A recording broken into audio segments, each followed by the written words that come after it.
أعوذ بالله من الشيطان الرجيم بسم الله الرحمن الرحيم يا أيها الذين آمنوا أنفقوا مما رزقناكم من قبل أن يأتي يوم لا بيع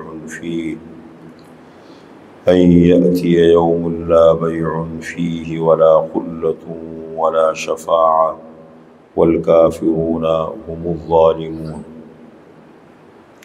یا ایھا الذین آمنوا اے ایمان والو انفقوا خرچ کرو مما رزقناہم اس میں سے جو ہم نے تمہیں رزق کے طور پر دیا ہے، جو ہم نے تمہیں روزی دی ہے، من قبلی اس سے پہلے ان یأتی یوم یہ کہ آ جائے وہ دن لا بیع فیہ جس میں نہ خرید و فروخت چلے، ولا خلۃ اور نہ کوئی دوستی چلے، ولا شفاعۃ اور نہ کوئی سفارش چلے، والکافرون هم الظالمون اور کافر لوگ وہی ظالم ہے۔ یہ سورہ بقرہ کی آیت نمبر 254 ہے، 254۔ دیکھیں اب تک یہ احکامات کا سلسلہ جاری ہے، اور سورہ بقرہ کا جو آخری حصہ ہے اس کے بارے میں نے آپ کو بتایا تھا کہ آیت نمبر 243 سے لے کر کے 286 تک یہ 44 آیتیں بنتی ہیں۔ ان 44 آیات میں اللہ نے دو اہم مسئلے بیان کیے ہیں۔ ایک ہے جو انسان کے نفس پر سب سے بھاری گزرتے ہیں، انسان کے لیے بڑے مشکل ہیں، لیکن اگر ان کا ذوق نصیب ہو جائے تو اس سے بڑی نعمت دنیا میں کوئی نہیں۔ اس کو سمجھ میں آ جائے، اس کو اللہ ذوق نصیب فرما دے تو اس سے بڑی نعمت دنیا میں کوئی نہیں۔ ایک ہے جہاد، اللہ کی راہ میں جہاد کرنا، کسی بھی طریقے سے، بس مشقت تکلیف اپنے نفس سے لڑنا اور دنیا میں مشکلات کو برداشت کرنا۔ نمبر 2 ہے انفاق۔ انفاق کے معنی ہے خرچ کرنا۔ ایک جہاد ہے اور ایک انفاق ہے، دو چیزوں کا ذکر اللہ نے کیا۔ اب یہاں پر اسی کا ذکر ہو رہا ہے، انفاق کا ذکر ہو رہا ہے۔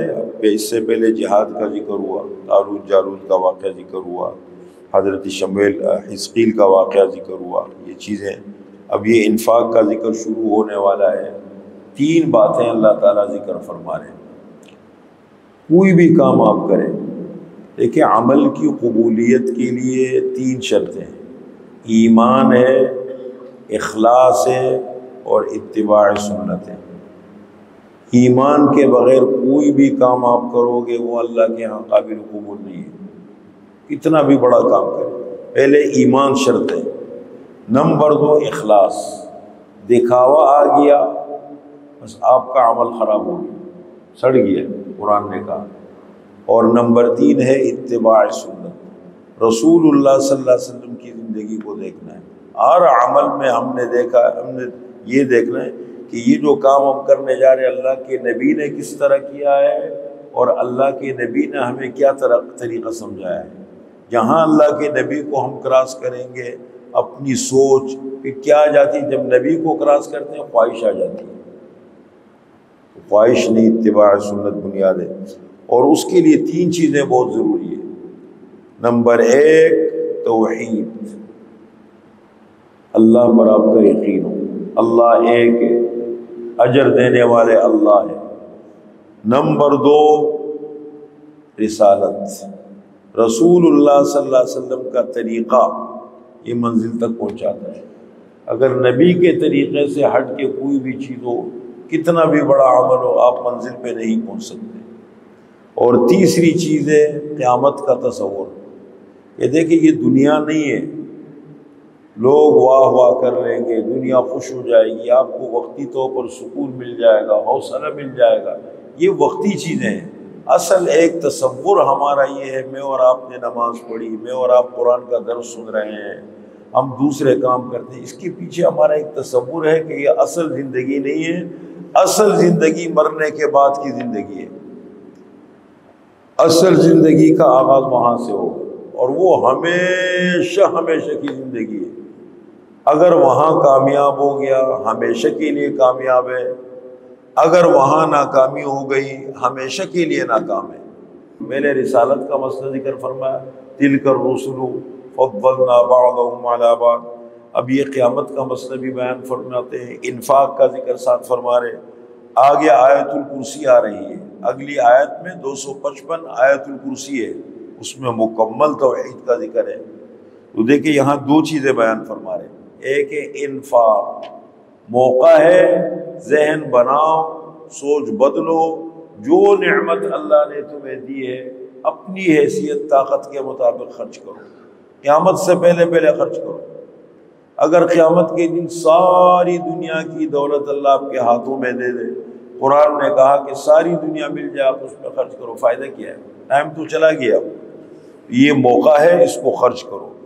فرمایا یا ایھا الذین آمنوا، اے ایمان والو، انفقوا، خرچ کرو، دو اللہ کی راہ میں، جو اللہ نے آپ کو دیا اپنی حیثیت کے مطابق صحیح مصرف تلاش کر کے اپنے خاندان کے اندر غریب ڈھونڈو، اللہ کی راہ میں لگاؤ، اللہ کے دین پہ لگاؤ، خیر کی جگہوں میں لگاؤ۔ انفقوا، خرچ کرو، مما رزقناکم، اس چیز میں سے جو ہم نے رزق کے طور پر تمہیں دیے، کہ دیا ہوا ہمارا ہے، جو ہم نے تمہیں دیا ہے، مال، دولت، رزق، خرچ کرو۔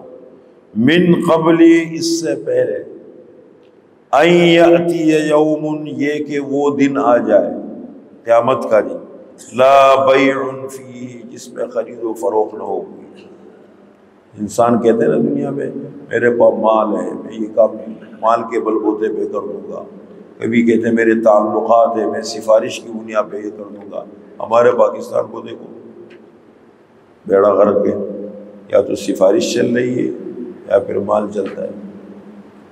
تو اصول والا آدمی ہے وہ بیچارہ محروم ہے، اور اس کو ہم بڑی کامیابی سمجھتے ہیں۔ میں اثر رسوخ کی بنیاد پر اپنا کام کسی حد تک چلا لیتا ہوں، مجھے ضرورت پڑتی ہے مال آ جاتے ہیں میں اپنا کام نکال لیتا ہوں، میرے تعلقات ہوتے ہیں میں کہیں سے سفارش کروا کے کام، یہ دیکھیں میں کر لیتا ہوں، یہ حقیقت اور کامیابی نہیں ہے، اس کو حقیقی زندگی نہیں کہتے، یہ بناوٹی مصنوعی زندگی ہے۔ حقیقی زندگی یہ ہے کہ سارے انسان برابر ہیں، امیر ہے، غریب ہے، اس ملک کا فرد ہے، وہ اصول میں سب برابر ہے، جو آئے وہ اپنا حصہ پائے، اس کو اس کا حق وقت پہ ملنا چاہیے۔ طبقاتی نظام جب آتا ہے اس کو کامیابی نہیں کہتے، وہ ملک کبھی ترقی نہیں کر سکتا، اب باتیں کتنی بھی اچھی کرے، جو بھی کرے، حقیقت نہیں ہے۔ قیامت کے دن کیا ہوگا؟ لا بیع فی، خرید و فروخت نہیں چلے گی وہاں پہ، ولا خلۃ، نہ کوئی دوستی کام آئے گی وہاں پہ، میرا دوست ہے، میرا فلاں ہے، یہ سب دوستی، یہ دنیا میں یہ باتیں چلتی ہیں۔ ولا شفاعۃ، اور نہ کوئی سفارش چلے گی۔ والکافرون هم الظالمون، اور کافر لوگ ہی ظالم ہیں۔ کافر لوگ کون ہیں؟ جو ضروریات دین کا انکار کریں۔ حقیقت میں مجھے اور اب ہم تو اپنی سوچ کے مطابق انسان کو پرکھ رہے ہوتے ہیں نا، یہ آدمی بڑا اچھا ہے، اخلاق کا بڑا اچھا ہے۔ اللہ کی نظر میں وہ آدمی جو مشرک کافر ہے وہ پہلے نمبر پر اللہ کے ہاں بڑا مجرم ہے۔